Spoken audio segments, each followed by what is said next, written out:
家己火车头伫日本时代是代替林铁甲长铁拢会到的车头，其中这长铁北港线甲埔子线，毋若带动地方有工作机会，佮吸引外地人来到后站遮住落来，正做自乐。家己的文书团体烦恼讲，未来这家己铁记录高计划完工了后，这历史长铁这记录咧拢会消失去，所以因举办走读活动，希望互更较侪人了解到这历史。 向民众绍介早期长铁留落来物件，家己市的文书团体伫家己市火车站的后夜举办长铁的打叉行读。导览的老师讲，2020年家己铁路高架化了后，后夜遮较早的物件可能拢看袂到啊。巷仔内嘛，拢有迄较早的铁路的迄个铁轨嘛，嘿啊，即马去看会看到淡薄仔遗构，可以当看到的，啊，就稀奇的，嘿。之前其实我看着有到旗山都有一些糖铁的那个。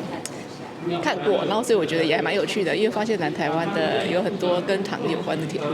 那就来看，我们刚好看到这一场，想说就来看看嘉义的状况是什么。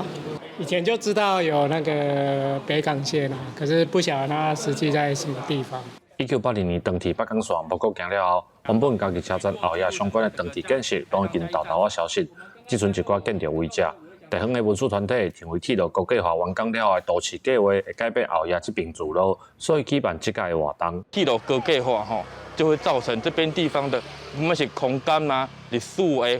的大环境的变化吼，会影响最大的吼。啊，遮以后可能会变一条